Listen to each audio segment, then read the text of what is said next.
Hello and welcome to a very special Tinto flavor. That is, of course, we are going to be looking at the Ottomans, the historical winner, I guess, of this region, and they defeated my poor, beautiful Roman Empire here. But it is what it is. It is what happened, and we get to learn a little bit about how you might be able to play them in EU5, the game we're also incredibly hyped about. If you are also as hyped as me, maybe click the subscribe button, because I do videos about 4 times a week talking about this game. And if you want to stay informed, this might just be the best place to do it. Now, before we get into the Ottoman dev diary, though, there is another thing that I wish to cover, because there was another thread that was posted by Yuan during the week, and that is this one. On Thursday, he was doing some endgame analysis from one of the QA's latest playthroughs and just looked at a screenshot, and he was marveling about how different the map looks like in 1337 and in the early 19th century after a full playthrough. So, looking at Sevilla, this is what Sevilla looks like in 1337, and you know it's lovely. I think the map is looking really nice.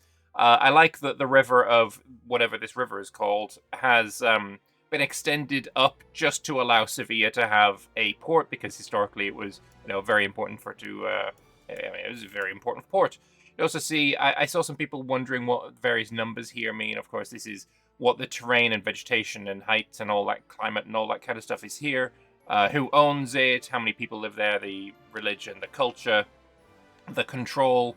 Which market it is. This one here is the one that people had trouble with. This is tax base, and you can see in the pie chart what estate owns that tax base, what you're getting that from, and of course what RGO it has. But this is what it looks like in 1337, and now we look at what it looks like in the year of 1829. So we're getting quite a lot ahead there. And you can see a lot of changes. Of course, the control groups here, this is like, if you played any RTS where you've done Control 1, and then you can press 1 on your keyboard and it'll go to that army or whatever unit. E4 actually had it too. Not many people knew that. But these are your control groups. He's got 6 assigned to his armies and 2 for his navies. I'm still not a massive fan of these. I don't think they should be big-ass buttons on the bottom of your bar. If they don't change it, a mod will, and I will use that mod quite happily. But you can see the tax base has gone up to 300,000, and the city itself is now up to 295, up from 114. This is less than historically Sevilla did have in this age, in this era, but you have to also think this Morocco has actually made Sevilla his capital, so it makes more sense then, in my opinion, that there would be a higher population than in history.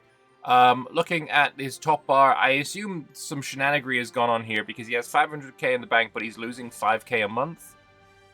Okay, we can see he's got 28.3 million population. Obviously, we don't know what his maximum extent of his country is, but gaining 10,000 a month, which is something interesting. And he's got over 1 million manpower, 629,000 sailors.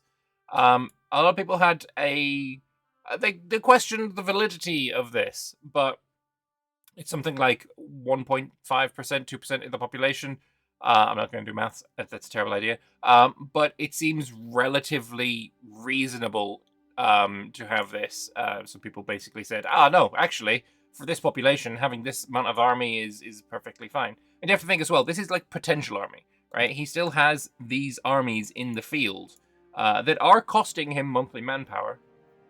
But how much monthly manpower that he's being cost, who knows? He's making probably 11,000 a month, so he's doing all right. But I also think he may have cheated in some money. So, yeah, I just thought it was interesting. I think as well on the map itself, the city spread, the city sprawl, I quite like the look of it. Though the roads could do with a little bit of a touch-up, because they're a little bit indistinguishable. Well, not indistinguishable, you can definitely tell the difference. But they are a little bit not road-like enough, and they look a little bit like province borders in some cases. So I would like to see roads change a little bit. He hasn't built any railroads. Maybe he doesn't have the tech for it. So these just look like maybe paved roads, and maybe the texture there needs to be a little different. But cool. I think that's awesome. I really like that Yuan shared that. It was just completely off the cuff and random. The beating heart of the world's greatest empire, including Morocco, Algeria, entire Iberia, and southern half of France. Okay, so that's how much land he has. 28.3 million for all of this? Okay, honestly, maybe feels a little low even. Landscape has changed dramatically in many more cities, roads, and industries. Very, very cool indeed. I love that this was shared. Anyway, back to the case in hand. Back to what it is that we are here to discuss and think about. We are here to look at the Ottoman Empire. How beautiful. So, let's have a look. Welcome to another Friday of Tinto Flavor, the happy days where we took a look at the flavor content of EU5. Today we'll take a look at the flavor content for the Ottomans, one of the Tier 1 countries, so one of the 7 countries in the game with the most amount of flavor. The Turkish Beyliks in general, and the rise of the Turk situation, in which they are all involved. So, the Ottomans were founded by Osmanoglu Osman Bey, a chieftain of the Kai tribe of the Oghuz Turks around 1299. Residing around the northwestern coast of Anatolia, they were initially one of the many beyliks to occupy the border territory of Rum, a once powerful sultanate. Under the leadership of Osmanoglu Ghazi Orhan Bey, they have consolidated and greatly expanded their domain, securing vital land along the coast of the Bosphorus. Bountiful raids, victories, and diplomacy have secured them as one of the region's most powerful rising beyliks. So here we have our ruler, Osmanoglu Ghazi Orhan Bey. He's 56. He's got very, very good stats. 70s and 80s is obviously really, really good. And we have a new panel, or a new layout for this. So UI has changed somewhat. We got 23... I think this is actually just locations, rather than cities in general. But 23 locations, 680,000 population, 62 tax base, 7,000 manpower, 25 sailors, and as for cultures, they are a minority right now. There are about double as many Greeks as there are Turks, although Turkmens add them, that's still roughly double. We also have Romagnoti, which I assume is Jewish. Yeah, they're Jewish, so we've got the identical amount of pops. Jewish Greeks, calling them Romagnoti. I've never heard that term before, but it kind of goes to show that I was right all along when I said the Greeks are, in fact, Romans. Because the Jewish Greeks are called Romans. It's almost like I know what I'm talking... Anyway, moving on. Let's not make this into another rant. But here we have the map in its terrain form, and yeah, it looks good. It does look good. I like seeing all of the trees. You can see very clearly what the terrain of each individual location is. Though I think there should be a little bit of less harsh lines, especially between Bilesik and Iznik here. This is a very harsh tree line. If they just became a little bit more sparse towards the edge of the location, and then the trees kind of spilled into the surrounding locations, that I think would be a much more reasonable and good looking situation. Though I think it is here we have Sogut here having something along those lines. I think that's because this is a wood and this is a forest, and forest is just much thicker than wood. It might be the case. I'm not sure. I'd have to go and look at the Anatolia map, and I'm not going to do that. But yeah, Ottoman, it's pretty. It's good looking.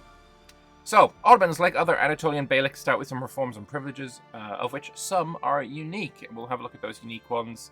But they start with a lot of estates. They start with 2 more estates than everyone else, the Zimi and the tribes. And their commoners are starting with 4 privileges. I didn't notice this when I was playing. I didn't see any estates starting with commoners privileges. Maybe I did see 1 or 2, but definitely not 4. That seems like a lot. But anyway, Anatolian Beylik is their government reform. Unjustified war on same religion cost minus 25%. So if you want to attack the other Beyliks, you are going to be spending less stability to do so, which is very, very powerful, very handy indeed. Cabinet seats +1 is, however, the absolute pinnacle here. This is amazing. Getting extra cabinet seats, it just allows you to do more, right? You can integrate more provinces. You can integrate while having stability. It is such a powerful bonus that is relatively rare, and not all countries even can get it at the start of the game. You have to wait until you've unlocked Renaissance to get your second, or I guess get your third cabinet seat, whereas these guys will be unlocking their fourth at that time. It is a huge bonus, absolutely massive. So that alone makes the Ottomans like a very, I suppose, Anatolian Beyliks probably not just Ottomans, it's probably for all of the Beyliks. A huge boost. Situated in the turbulent region of Anatolia, we have emerged after the decay of the Sultanate of Rum, whose border we used to inhabit. Hardened warriors, capable bureaucrats make up the base of a robust government. Also, getting more levies from non-cultures. Ghazi lords, a noble privilege here, giving extra morale and levy size and progress to decentralization. Very powerful. Obviously, morale is always going to be very much something you want. Warriors for the faith, these devoted fighters campaign across distant frontiers in pursuit of plunder, honor, and divine cause. Comprised of zealous volunteers and tribal raiders. They guard our border through relentless raids and conquests, spreading both influence and fear in equal measure. They also start with a unique and troublesome succession law. We have fratricide. Truth nuke here. It's a type of succession law where the new ruler ascends to the throne once he's demonstrated that his fortune is superior to the fortunes of his rivals, usually through the elimination of each of them. So you murder your brothers until you are, in fact, the last man standing. We have the royal harem policy, giving you extra monthly prestige. It's fine. I had some people asking me how valuable prestige is in the game, or in the early game, it can be a little bit difficult to get it up.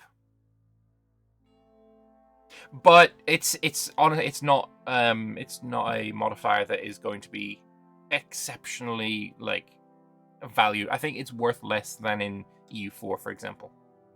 Either way, moving on, we have the Ghazi advance in the Age of Traditions, letting you get more slaves when you slave raid.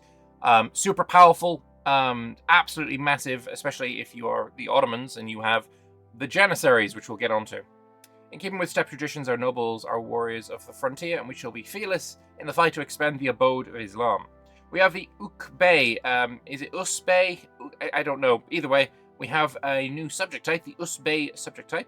Serves as the frontier lord under strong Turkic leadership, tasked with defending borders, leading raids, and expanding territories. The semi-autonomous leaders commanded loyal Guzat warriors, driven by religious fervor, plunder, and land grants, making them a crucial to frontier stability and expansion. So the Ukbey subject type, they use the same court language and primary culture as Overlord. They can't cancel the relation, so you can't just get rid of them. Their strength impact on overlords, so basically if you calculate all the strength of the various vassals that you have, and that can impact how loyal they are, their impact is minus 200%, so that's, I guess, good for the overlord, right? I assume, anyway. You can annex them after 10 years if you have 190 opinion. You can build in them. We got some diplomatic rules here. They're limited for diplomacy. It doesn't cost any diplo capacity. Okay, so essentially what I'm seeing here is they are a basic vassal type. They are just a vassal. However, they cost no diplo capacity. So they are a good vassal. Like, they are a vassal that doesn't cost diplo capacity. That is huge. If this line wasn't here, they are essentially identical to a vassal. But this line here makes them incredible. Definitely a big thing. Fantastic. We also have the Age of Rum advance in the Age of Renaissance, giving more prestige and speed of integration. That's huge. After a Ottoman period in the struggle to overpower our neighboring Beyliks, the time has come for us to take on the mantle of restoring the borders of the once great Sultanate of Rum. We also have the Akin Silar, allowing you to have Akin Silar regular regiments in the Age of Discovery. I've actually never heard of Akin Silar before.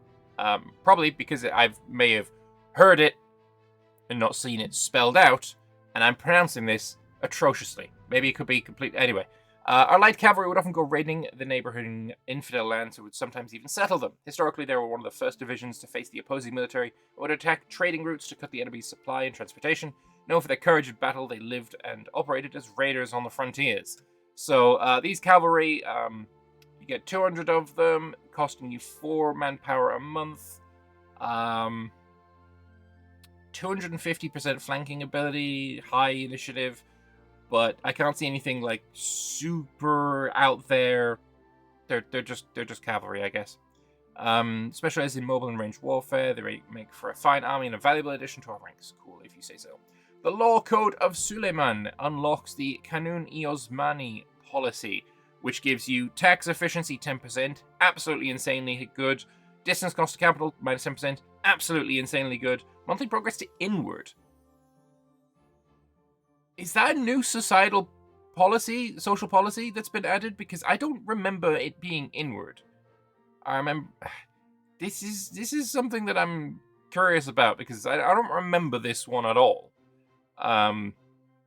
You have to have picked the first option in the Kanuni Osmani event, okay? But oh wait, if you have clicked the first option in this event, then this is actually 15% tax efficiency, which is, you know, it's such a good bonus. It's such a good one. So yeah, when this event pops up, definitely, unless there's more things in there, clicking the first option is pretty good. Suleiman is remembered as one of the great rulers of history, a soldier, a lawmaker, and a reformer. In fact, while the West knows him as Suleiman Magnificent, in his homeland he's called the Lawgiver. Central to his reforms was the re-examination of the Ottoman dynastic law Kanun in order to bring it in line with Islamic Sharia. Cool. Good for him. And also good for you if you're going to take this. It's great.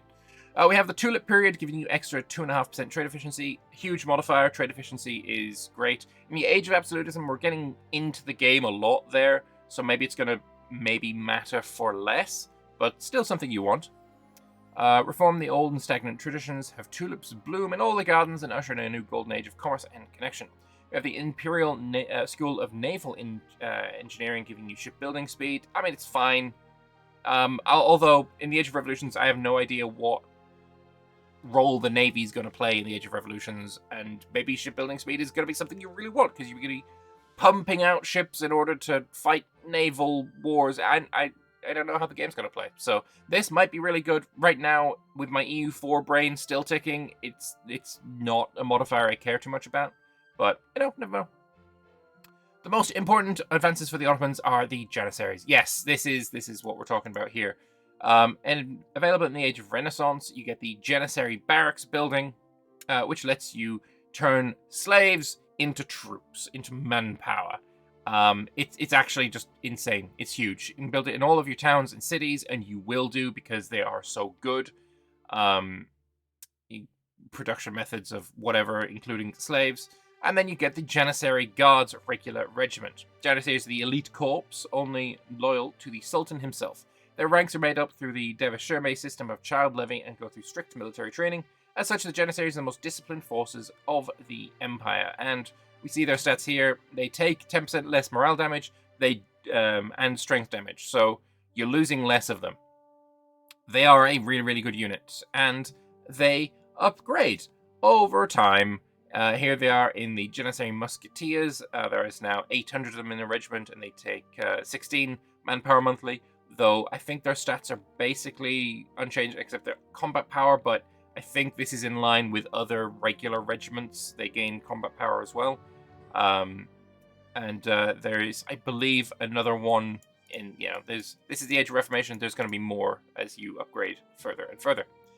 Which is cool. I like it. I love unique units that upgrade over time, and you're not just like, oh, I've got this unique unit for this period. Now I'm up to the next period. Now they're useless. That's boring. That's terrible. Having, Janissary Guards into Janissary Musketeers into Janissary whatevers. I love that. Absolutely love that. Alright, the key flavor for the Ottomans and the rest of the Anatolian Beyliks is a situation that triggers a couple of months into the game. And Big Boss will be the one to talk about the rise of the Ottomans and the rise of the Turks situation.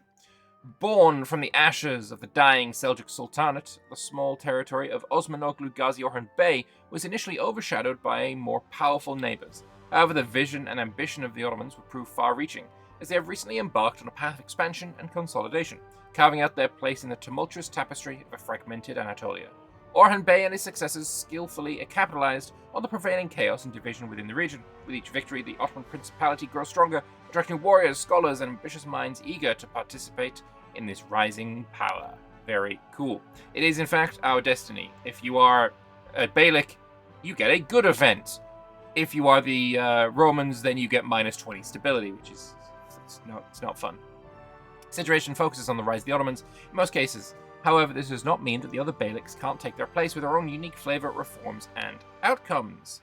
So here we have the legacy of Osman government reform. I guess this is what you get when this happens, because this isn't the thing you start with. Anyway, max control plus 10%. Huge. Absolutely massive. Absolutely incredible. Speed of integration plus 25. Huge. Incredible. Possible government reforms. Huge. Incredible. Cabinet seats plus 1. Probably the most valuable modifier in the game. Honestly, right now, I'm calling it. This is the most powerful modifier in the game. It just is. Antagonism received minus 33%, huge, and you can raid your religious enemies for slaves. And it's implemented, I think it's implemented when this happened. Yeah, legacy. You get this a couple of months into the game, and you're getting plus 1. Wait, the Ottomans start with 4 cabinet slots. They start with 4! They start with the most powerful modifier in the game twice over. Brother. That's wild. It's granted to the strongest Beylik if they are the Ottomans. Okay. I think this should be... This is granted to the Ottomans if they are the strongest Beylik. Makes a little bit more sense. You also have a leader of the Turks government reform if you are not the Ottomans. And they don't get the cabinet seat. Why not?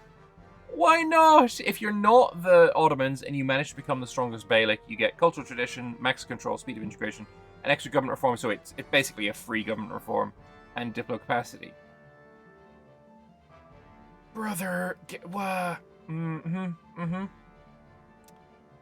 I mean, blessed by content, I guess. This is a panel of the situation. Many countries beyond the strongest Beylik can play a part in it. The ever-shifting environment of politics, diplomacy, and eventual war. While the strongest will gain access to a few unique actions, most actions are available to any Beylik.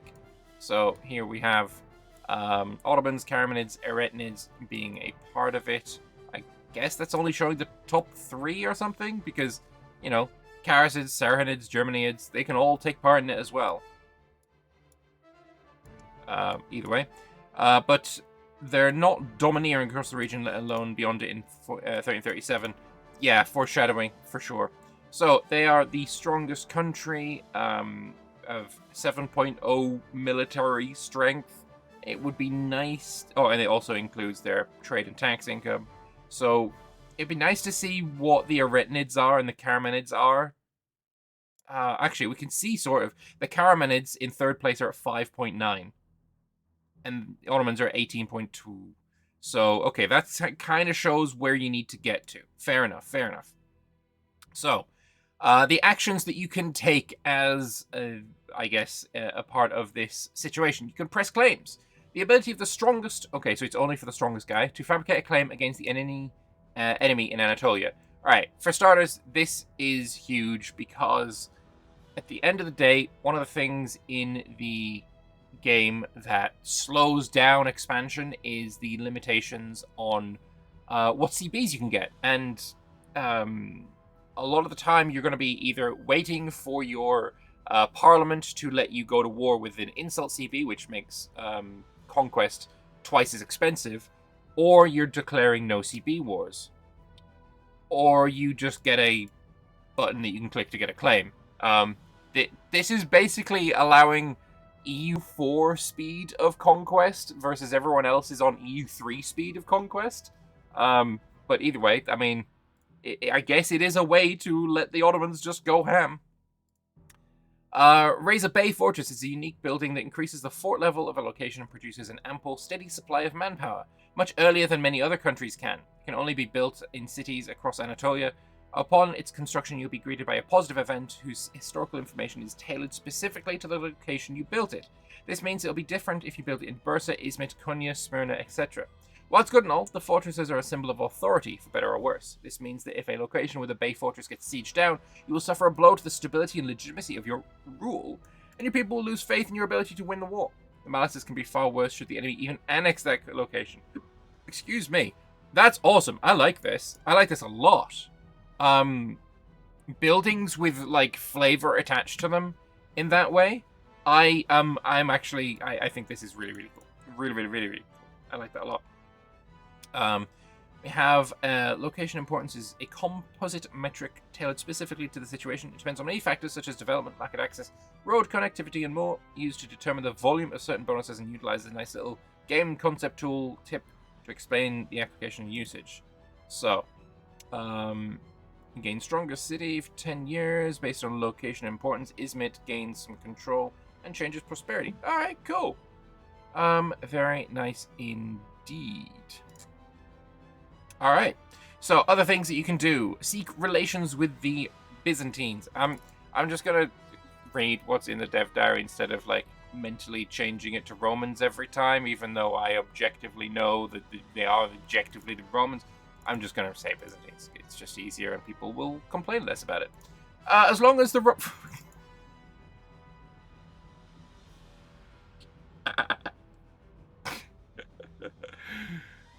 Big Boss knows his shit. As long as the Romans hold Constantinople and they are relevant, any Beylik that is strong enough will be able to leverage diplomacy to extract gifts from the empire. These gifts may be the hand of a daughter in marriage, an ample coin, the recognition of a Beylik as the legitimate sovereign in Anatolia, or the demand of capable characters to prop up your administration in exchange for relations and good faith. They can and often do decline, but are they really in a position to barter? You can offer diplomatic protection through marriage, the exchange of territory and diplomacy. As any Beylik, we can offer an alliance and guarantees of sovereignty to another lesser Beylik. Of course, history has shown such friendships are short-lived. Okay. And then you can create Ukbeys, a unique subject type for the duration of the situation. A powerful weapon when used appropriately, the Ukbey guards the frontier of the Beylik against foreign threats. There will be an army-based country. Oh, shut the door. Army-based country instead of just being an... Okay, this Ukbey thing up here didn't say anything about it being an army-based country. Right? Nothing here said army-based country. Right?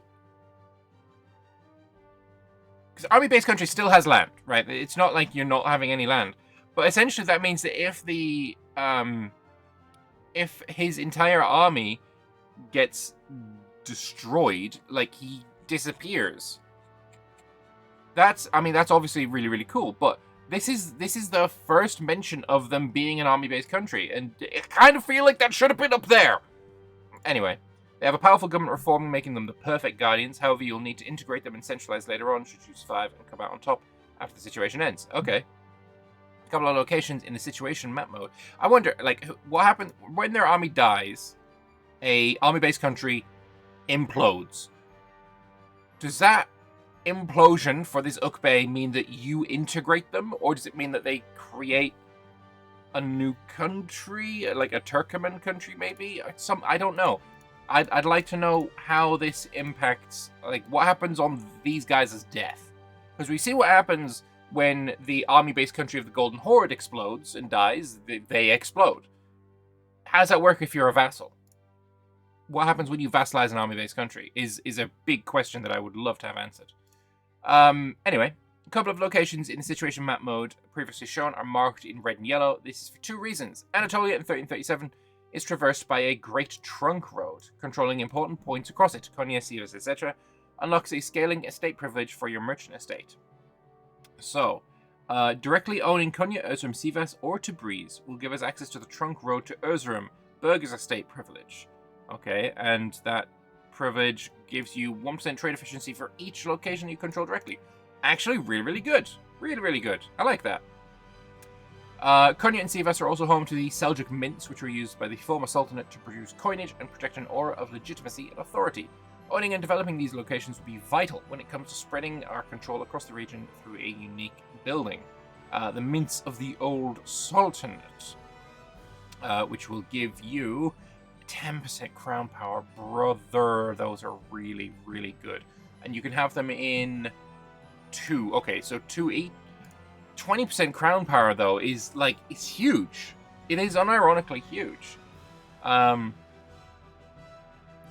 Very expensive to build it, though, to be fair.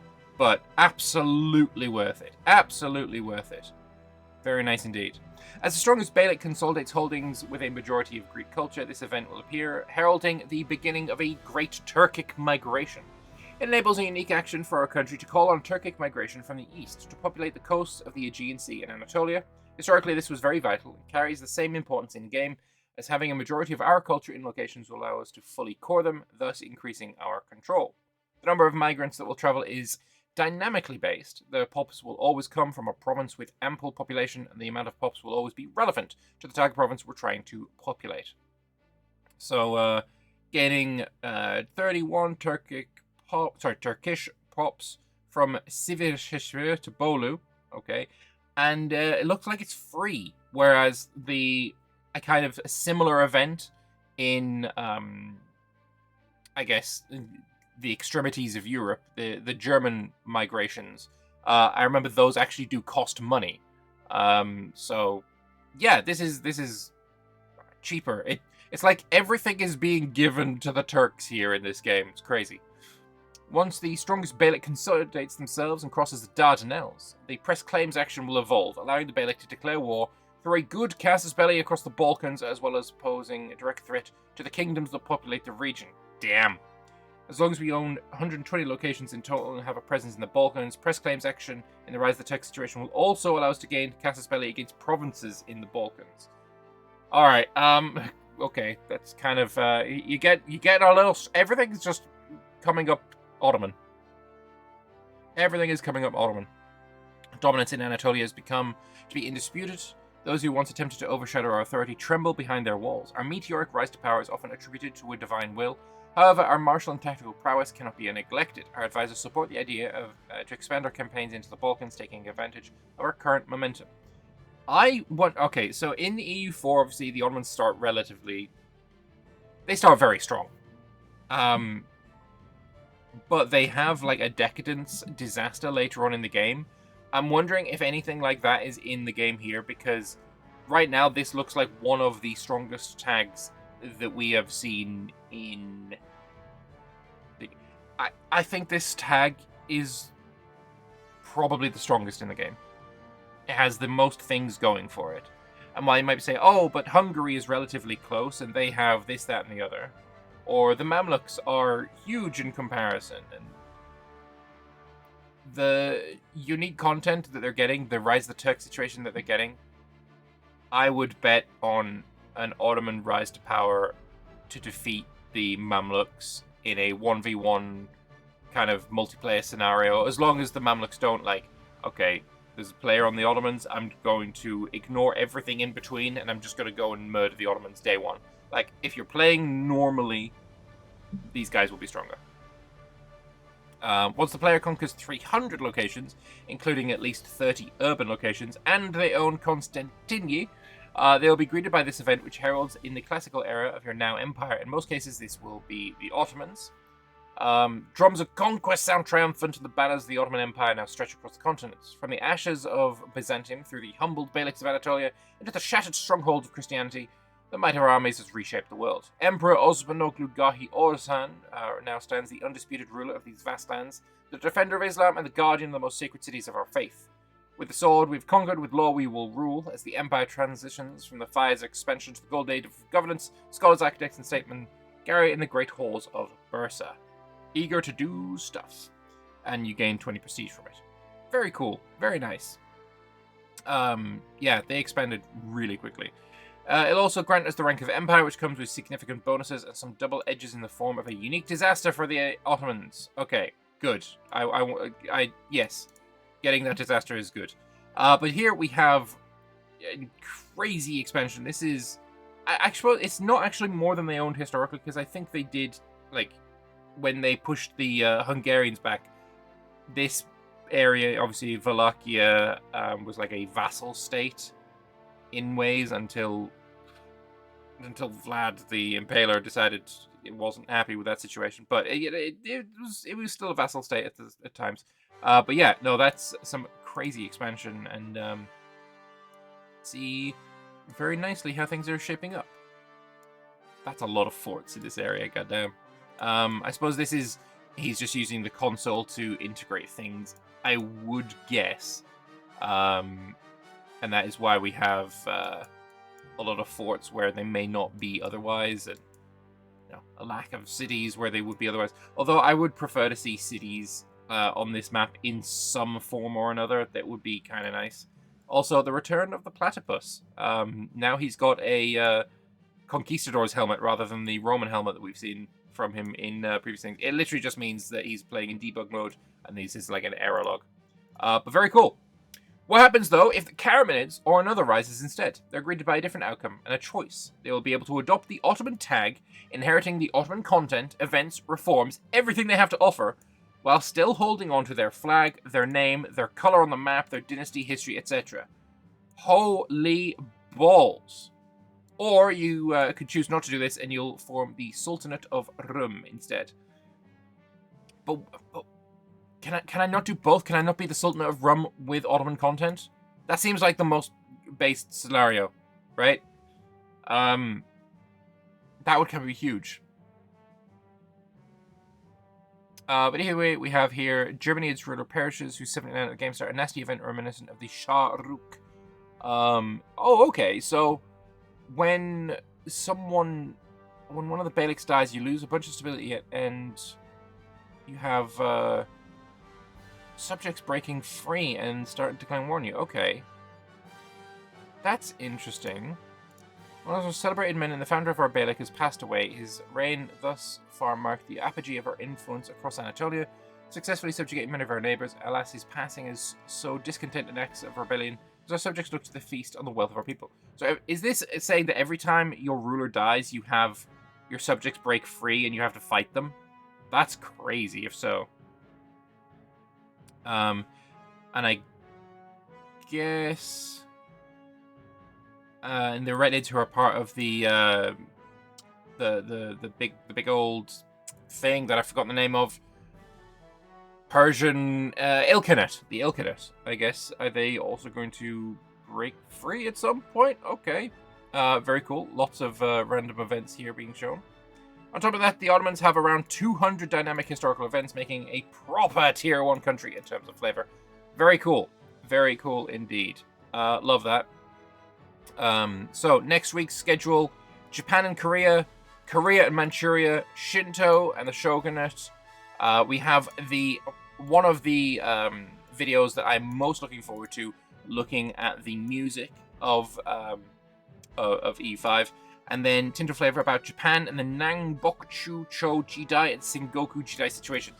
So we've got East Asia, Japan and Korea, Manchuria content coming next week. I'm exceptionally happy about that. I'm looking forward to that. But we have some things to look into, some of the responses by the developers. So, how often do the other Beyliks come out on top in the Turkish Thunderdome? So, AI is work in progress right now. The most common outcome is the Ottomans being the top Beylik. We're also working currently towards making the Ottoman AI expand at a more or less historical pace when it succeeds. But it's not 100% granted yet. They're balancing the situation mostly around making correct pace for a human player. This is I don't know where I would like this to go, because on the one hand, if I'm playing like England or whatever, and I'm looking over, do I want to see every single game the Ottomans doing well, doing historically, doing absolute mincemeat of Anatolia, the Balkans? No, I don't want that 100% of the time. Having that happen 50% of the time, absolutely. More than that, I'd be okay with and happy with and stuff, but not 100%. There's somewhere between 50 and 100%. I want to see the Ottomans being top dog. I want to see the Romans come out on top sometimes, and I want to see the Beyliks come out on top sometimes. And when you play these games, Paradox games, and you see something that rarely happens, then it is the source of dopamine. It's like, oh, holy, Savoy formed Sardinia Piedmont, and we have toothpaste on the map. That's rare as hell, and it's awesome. And I don't think we should get it 100% of the time, but there is some number. There's some number between 50 and 100 where the Ottomans should be the big dog winner, and I don't know what that number is, but let me know your thoughts in the comment section below. Is there an event for the earthquake in Gallipoli? Yes, there is. Does it transfer the land to the Ottomans to represent them ceding the strait? No, it doesn't. Good. You have, I guess, an event for the Romans, and then there's probably going to be an event for the Ottomans if they, go with the book option. But yeah, this is what the Romans get when there was an earthquake in 1354. And it destroyed the fortress in Gallipoli, and then the Ottomans took that opportunity to go and seize the city. Historically, that is pretty painful. Pretty painful. It's kind of the catalyst of Ottoman rule in the Balkans. How do you calculate which Beylik is the strongest? It is a combination of income and military power. We saw that in the screenshot. There used to be a grace period of a year, but we found it would open the door to exploits as much more than having it monthly, so risking having a recently collapsed Beylik as the strongest, so right now it is monthly. Good to know. Does Anatolian situation only affect Turkish states, or if a Greek tag rebelled was released by the player, would they also be a country for it? Any country that has an Anatolian Beylik government reform and a compatible culture can partake in the situation as contender. Good to know. Will the Timari Sipahis be represented? Yes, we have the Timar system giving cav power and cav maintenance cost. So that's a really huge modifier for your cavalry, and there's also more content related to it. Will the Turkic migration event be extended to the Balkans? Yes, it can be extended to any province where the Beylik's primary culture is not holding a majority, so that is very, very powerful then. If Bey fortresses can only be built across cities, so not towns, cities in Anatolia, wouldn't it make them nearly impossible to build? No, but we have a map of the cities in the game. So we have green obviously being cities, yellow being towns. So, Bursa, Ankara, Konya, Kayseri, Sivas, Amasya, Trabzon, I think, Malatya. So you can build a bunch of Bey fortresses, Smyrna. The dashed lines are to help identify when a location has the conditions available to be promoted to another tier. I would argue then, in my personal opinion, these dash lines should be yellow, because these are rural areas and they are capable of being upgraded to towns. So these dash lines should be yellow, and then the dash line on Milas that can be upgraded into a city should be green, and they should stay green. I think it's 25,000 population you need to upgrade a town into a city, so that's why these are, and this one is not. I like how every Beylik can form the Ottoman Empire, but with their own name, but structurally remain in the same country. Great addition, in my opinion. I do too. I do too. Is the Ukbey subject type only relevant during the Anatolian Thunderdome? Do you also get the Islet subject type once the empire forms? Ukbeys will stick around after the situation. You won't be able to create more, but their presence will spread decentralization tendencies. And are islets, how's the Ottoman Mamluk content modeled? Blah, blah, blah, blah. I don't know if he actually answers that. But here we have a unique policy for the islets, giving estate satisfaction equilibrium, a distance cost to capital through land minus 0.1. It's really, really nice. And then also progress to decentralization. Very cool indeed. Nice to see accurate name change. It's Constantini, not Istanbul. I mean,